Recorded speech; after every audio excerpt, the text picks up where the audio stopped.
You're listening to Business This Week on Radio Zolan, KROJ 101.5 FM.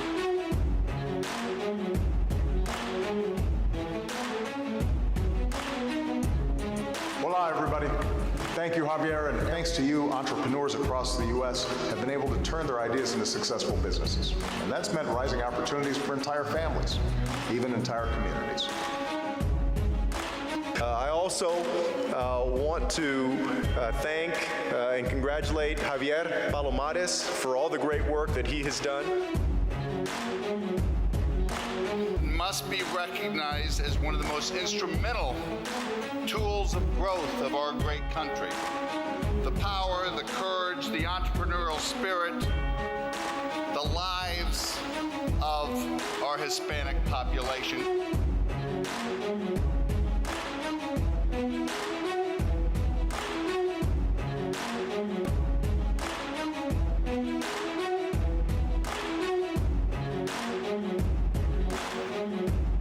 Every time I think about the people and their stories, people like Javier, who was born into a family of immigrant farm workers and, of course, has grown up to be the president and CEO of this institution, this organization. We are honored to have the largest Hispanic Business Association right here in Houston, Texas. Speaking of friends, there's another Javier. Mr. President, thank you for your hospitality. It's good to see you again, and I mean this sincerely, is that you reach back. You reach back. So many of you become so successful, but you never forget. You never forget, and you reach back.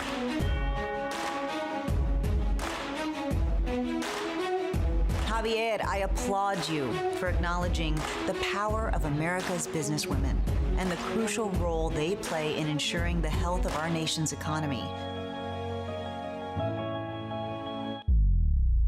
Expanding 2 decades of business, entertainment, and government. It's Business This Week with Saul Mejia. Now from the studios at Zolan Radio, KROJ 101.5. Here's your host, Saul Mejia. So good afternoon, Mr. Javier Palomarez. Thank you for joining us today and grace us with your presence. It's an honor to have you. It's a pleasure to have you. And if you could do me a favor, please say hello to the San Fernando Valley. So thanks for having me. It's a real pleasure to be with you, and I'm really honored to be in this discussion. And when I think about the state of not only the San Fernando Valley, but the entire state of California. It's such a vibrant, amazing environment.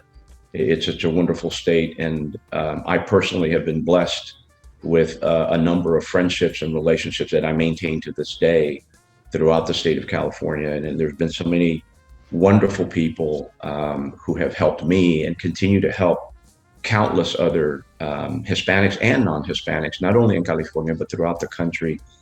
People like Sandy Cajas, who is the president of the Regional Hispanic Chamber of Commerce. Sandy, to this day, maintains contacts. She was very helpful to me when I was running the United States Hispanic Chamber of Commerce. She was the first chamber to have me out to visit California and really educate me as to not only all that California has to offer to the Hispanic community, but the potential that existed throughout California. People like Carlos Figueroa from the Greater San Jose Hispanic Chamber. Don Carlos, to this day, received the occasional text and word of advice and counsel from Don Carlos. He's done such an amazing job there and continues to advocate on behalf of the Hispanic community, and particularly Hispanic entrepreneurs in the technology arena. I remember Lorena Chavez, who I think is the former, probably the past chair of the California Strawberry Commission. Lorena introduced me to the strawberry growers, the farmers, the owners, to the people at Driscoll. She participated in a meeting that I had with 10 Latinos throughout the United States that were in agriculture or ranching or farming with then Secretary of the United States Department of Agriculture, Sonny Perdue, and Lorena traveled to the White House and represented not only the strawberry growers, but all of California in such an exemplary fashion. Lorena is, again, another one of those kind of individuals that really leads from the front and has been instrumental, I think, in helping me understand better the contributions that California, particularly in the area of agriculture, makes not only to the rest of this country, but frankly, globally. Leticia Aguilar in LA, Leticia is, I think now with the Bank of California, but at one point in her career, she was with Bank of America when I was a young executive at Bank of America. And all the way from LA, I was headquartered and officed in Charlotte, North Carolina at the corporate headquarters for B of A. And Leticia took me under her wing and really supported me, advocated on my behalf, educated me on the culture of such a broad and large company as B of A. And to this day, continues to offer advice and counsel from a distance, and all the way down south to our mutual friend, my very good friend Taide Aburto, who is now leading the U.S. Business Association of E-commerce. And Taide he is a bright, driven, energetic, creative leader, and I think illustrative of what our community has to offer. He bridges both cultures, and I think is pointing the way forward, not only for California, but for the rest of the country. And, as I said, Saul, if I had to recall all of the people in California that have been helpful to me, I'd be here all day. But, saludos a todos, and thanks for having me. It's a real pleasure. Well, it's a pleasure to have you, sir, and I absolutely agree with you. I think if there's something that you and Taide have in common, it's precisely that. You have a big, humongous vision, and everything that you do is in the bigger scale. And I gotta remember that, because sometimes I ask that question. And yeah, to you, like probably California is a tiny piece of the whole equation. We haven't even got to national or international yet. It's just a small time for me. That's already pretty large, So I think, I gotta remember that you guys, and that's one of the things that I admire about Taide. He's not stopping. He's one of those people that will never stop and just continues to grow and then expanding. And if you catch up, good. If not, then it was good seeing you. You gotta keep up with the pace, that he's going to, and he's shooting for the highest. And you both inspire me precisely to that, to actually create a better chamber, to create a better image, to do everything, at the larger scale. Because it's doable, it's possible. You prove that can be done, and it's possible. Thank you. All right. The second question is, how did you get started in the business industry overall? Like a lot of Latinos of my age, I didn't really have a plan. I came from a very impoverished background. I came from a family of 10. I was the youngest of the 10. We were migrant farm workers. So I didn't come from an environment where the traditional training and exposure to the business world existed.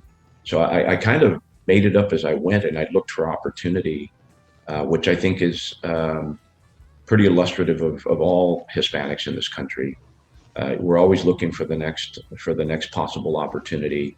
The outlook is always positive, and we continue to push forward. So, I started out like so many in our community that are my age. I went to college, got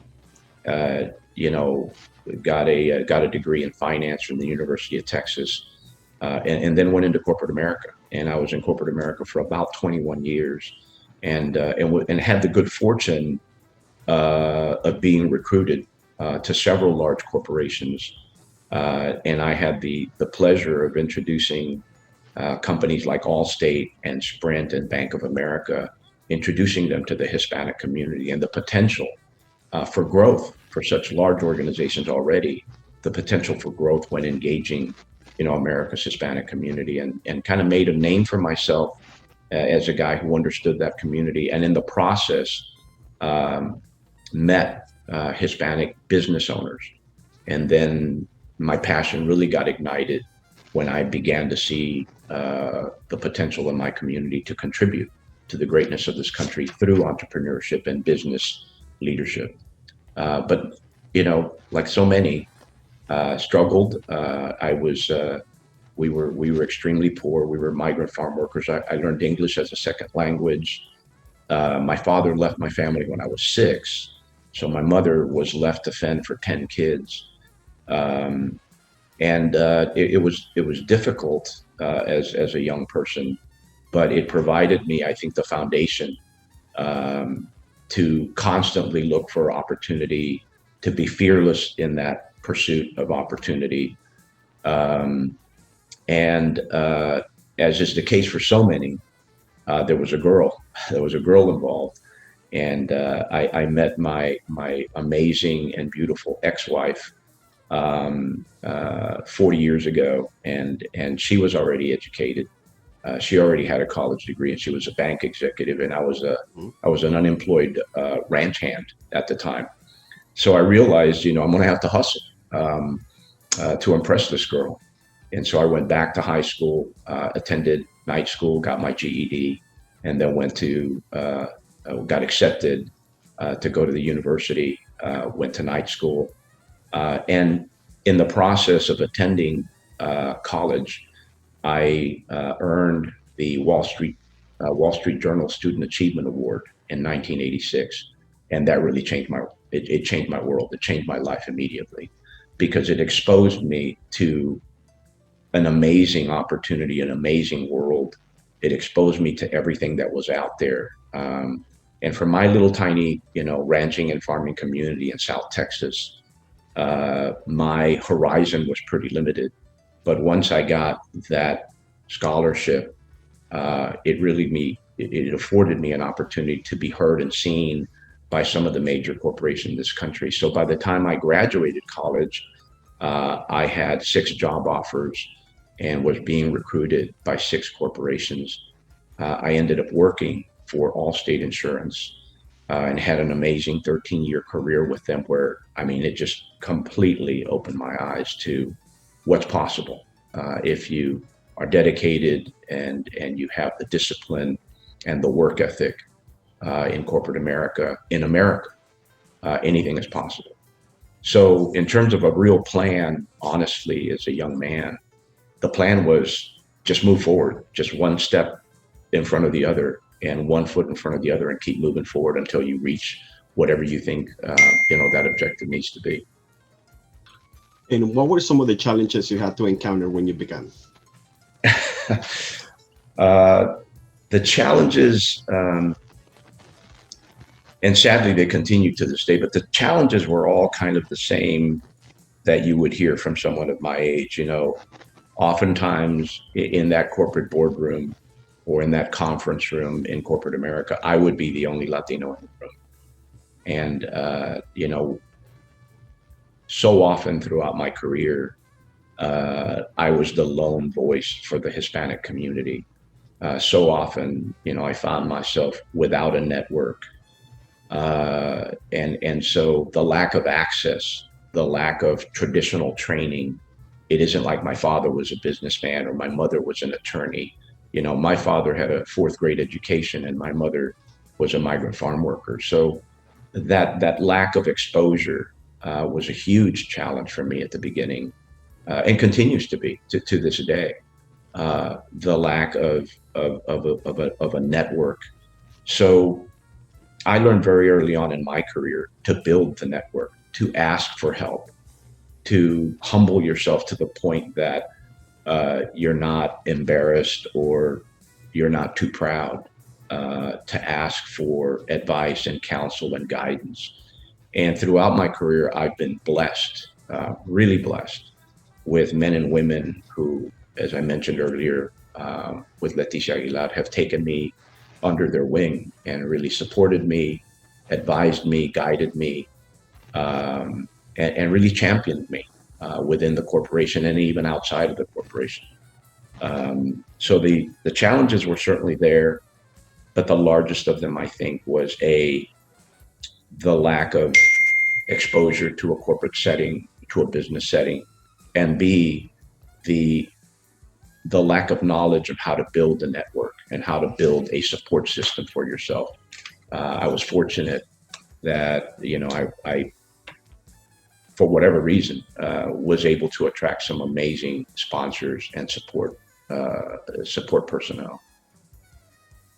All right. And the next question is similar to something that you already said, but now we're gonna go on overall size, and that would be who helped you when you started your career. Well, I think more specifically, when we were building the United States Hispanic Chamber of Commerce, when I took over, the association was over $1 million in the red. We had about 32 days of life left in the organization before we had to file for bankruptcy. It was an economic downturn. It was 2009, 2010. And so, as you mentioned earlier, before we started the interview, nothing that is worth building is built alone. And the chamber was no exception. There were so many amazing people who were very helpful to me. People like Don Salazar, the former chairman of the board of the United States Hispanic Chamber, and the founder and CEO of CTI Construction in Utah. He was incredibly helpful. Mark Rodriguez, also a former chairman of the board of the USHCC, and a lobbyist, and a very successful lobbyist in Austin, Texas. Jose Mas, on whose board I have the pleasure of serving. Mas Tech is the largest Hispanic-owned company in America.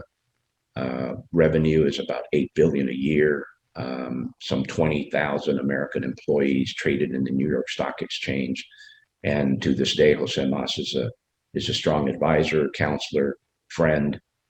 He was helpful and very helpful in building the USHCC and the stature and the influence of the chamber. And on the corporate side, it was a variety of people. Lloyd Blankfein, the former chairman and CEO of Goldman Sachs, was a strong advisor and counselor and friend and supporter. All the way to Jane Garcia in Detroit. To this day, Miss Jane calls me almost on a weekly basis to check in, to see what's going on, to advise me as to what she's seeing. Still an amazing champion and advocate of the Hispanic community. I've just been blessed with a variety of people who have supported me and helped me, and who believed, as I do, that America's Hispanic business community really needs to be part of the national dialogue. After all, we are the ones creating jobs. We are the ones driving the American economy. Hispanics start new businesses at a rate of 3 to 1 when compared to the national average. Our businesses, when combined, when aggregated and looked at as a whole, that community of business owners and our businesses contribute in excess of $740 billion to the American economy. So we're an important element of the continued growth and development of the American economy, but oftentimes we don't have a voice. And oftentimes, we're left out of the dialogue. And I have been fortunate to encounter people throughout my career that believe, as I do, that we should have a voice and we should have access. And so, the list is incredibly long. And I've been blessed to work with people that to this day believe as I do. When was a point that you felt you finally had reached success? When you actually felt like, there's a possibility that this is going to work, I'm on it. Brother, I don't think I have reached success yet. I guess I'm the kind of individual that there's always more to do. There's always another goal to set, another objective to be met. So I don't really feel as though ever that I've reached fully the success that I'm after. I think what makes it interesting for me and keeps me engaged is this notion that there's always more to do. As I look at kind of the American small business community, and specifically the Hispanic small business community, as I mentioned just a while ago, there's so much more to do in terms of educating the rest of America about the value and the contribution that our Hispanic business owners are responsible for. I always say that I'm proud to advocate on behalf of men and women who happen to be of Hispanic descent.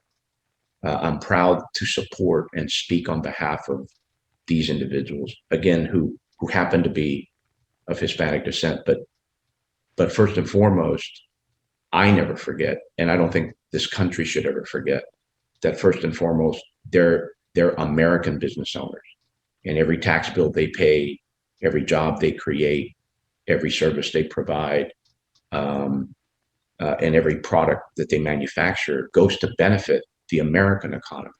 So every day, our business owners are out there contributing to the greatness of this nation.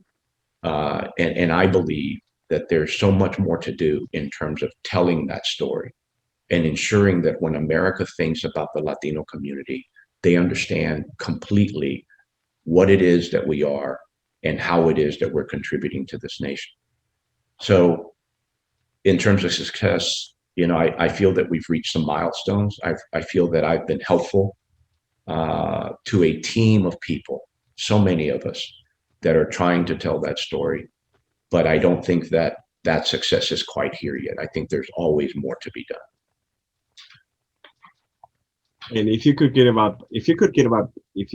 advice to somebody who's just getting started, what would that be? Well, if you're just getting started from a business perspective, or starting a career, or starting that business, my advice would be get on with it. There's no time like the present. I believe that the time is probably the most precious asset that you have, and there's no point in wasting that time or losing time. If you have that dream, if you have something that you're fighting for, get on with it. Whether it's that promotion that you've been working for, or that career that you dreamed of, or that business that you've wanted to start, get on with it. And the second piece of advice would be prepared to fail. It's okay to fail. When you're fighting for something you believe in, there's going to be times when you fail, and it's okay to fail, but fail forward. Learn from the failure. Most of my most valuable lessons have come through failure. So when you're fighting for something, it's okay to fail, but don't stay in the failure, stay in the fight. And that's the difference between people who succeed and people who don't. Everyone fails. Some people stay in the failure, some people stay in the fight, especially if you believe in what you're fighting for. And so for me, it's, the two pieces of advice I'd say is get on with it, get it done, take that step, be bold, be brave, be courageous. And secondly, be prepared to fail from time to time, accept the failure, fail forward, learn from it, and don't stay in the failure, stay in the fight. That's the two pieces of advice I would give. All right, and currently, what are you working on? Because we know the pandemic pretty much put us on hold, for many reasons. So what are you currently working on, or what are you getting yourself entertained with?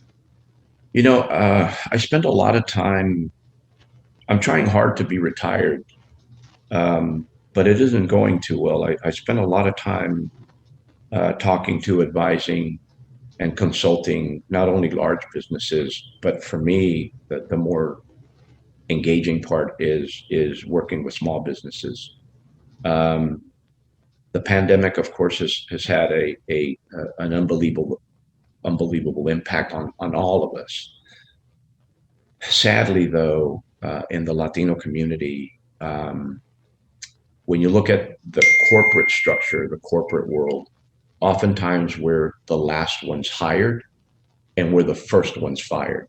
So when companies have to cut back, or when companies are restructuring, oftentimes because we don't have the network, because we don't have the access, we don't have the support mechanisms inside the corporation, it's our executives who are escorted out the door. It rarely has anything to do with their talent or their contributions. And so I've spent a lot of time, sadly, working with executives throughout corporate America, kind of trying to figure out what the next step is. Additionally, our small businesses have taken a big hit. Oftentimes, our businesses don't have the resources, particularly the financial resources, to withstand such an impactful event as the pandemic. And so they've had to struggle to stay alive, to reimagine themselves, redefine themselves. But we're coming out of that, and the Latino spirit, the attitude, I think, has served our community well. I think we will fare better than most, but it has been a drastic turn for us. In addition to that, my board service keeps me engaged, happy, and looking forward. As I mentioned earlier, I have the pleasure of serving on the board of MasTech, and this is an infrastructure and construction company that just has such amazing leadership and such amazing potential. We're one of the nation's largest installers of wind turbines. We're in the oil and gas industry. We're in the natural gas industry. We're one of the largest installers of cellular towers, whether large or mini towers throughout the country. And there's so many things we're engaged in that it keeps it very interesting, very diverse, and very, really challenging. In addition to that, I spend a lot of time with, nonprofit leaders and community leaders talking about the challenges that exist, particularly for the Latino community, not the least of which is lack of a voice. When you turn on, American media, it's not unusual to see white faces or African-American faces, but very rarely do you see a Hispanic face. Very rarely do you see someone speaking on behalf of the Hispanic community who is actually Hispanic. And so that lack of a presence is something that continues to engage, continues to challenge, and something that I'm constantly being asked about.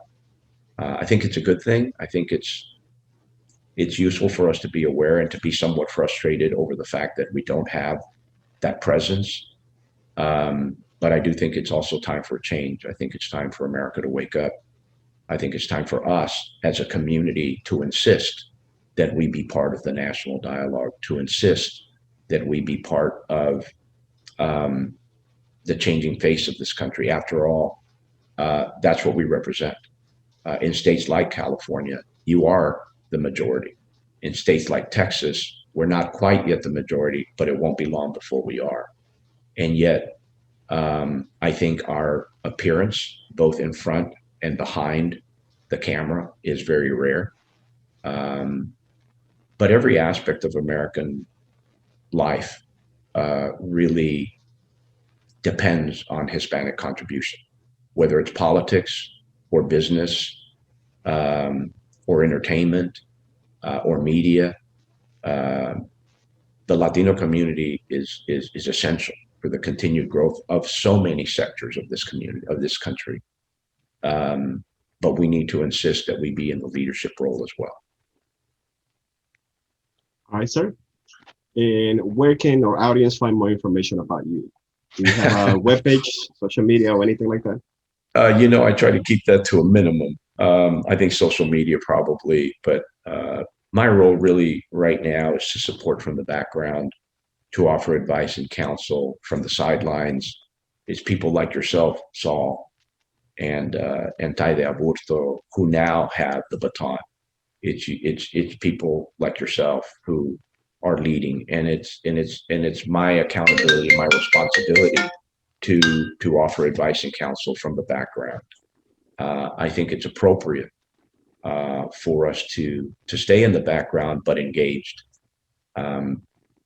So really, in terms of trying to find me somewhere, I would ask and I would advise that you look for the young people who are coming up now, who are serving as the living illustration of what's possible of our community. So thank you for spending some time with us, sir. It's really been a pleasure and it's an honor. You have no idea what it means to me. It means a lot to actually be able to talk to people just like you. In so many things, we're so alike. I'm the product of a single mom with 6 kids and a single mom, and the same thing. They raised us since we were pretty young to do absolutely everything. At the age of 5, I already knew how to cook, clean, and run the whole house. And it was simply the way that it was at home. And she was a business owner, so I learned so much from her as well because I saw her struggle, keeping the business open. So since I was a really young age, I saw what she had to go through just to be able to pay the rent, to pay the bills, to build it up from scratch all the way to the top. And I think that's the second part that we said is actually that yes, we're composed of a bunch of different people, and the same thing. In fact, I might write a book one of these days, and it will be about that, really just thanking the people, and that's how much it extends. That we don't get to be anywhere without the support from other people. That's right. So I actually include that as one of the questions because I always, when I get an interview, I always like to share that with the people, they did something for me to try to share a little bit of the spotlight for them to know that, what, we haven't forgot you. And this is, we are who we are now because of those people. That's right. I think like as I mentioned earlier, I think young people like yourselves have so much more to offer. There's a lot of work to be done, but we have amazing people at the helm, and we have amazing individuals like yourself that I think are illustrating the power and the potential of our proud Hispanic community. So keep it up, man. Thank you for what you're doing. We're all proud of you, and adelante. Our first vice president, he started pretty much at the age of 8 doing what he does. He started his career at the age of 16, and now he's only 27, and he's already doing pretty well, obviously. But yeah, he's already been doing it for over 10 years since he's only 27. Wow. So it looks pretty crazy. He's the one that topped us all because he's practically at the same level that I am, but the age difference is humongous.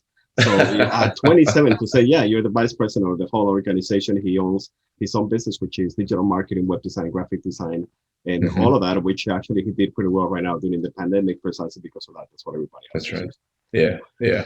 So I won't waste any more of your time, sir, and I'll invite you in the future. I would like to invite you in the future, actually, to be an inspirational speaker for our chamber. And just let me know how long you need, 2, 3 months, 5 months down the line.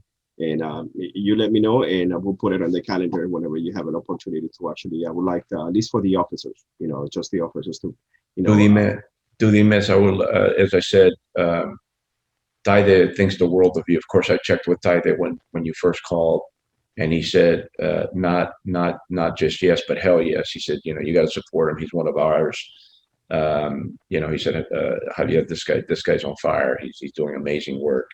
And the program and the chamber have a lot of potential.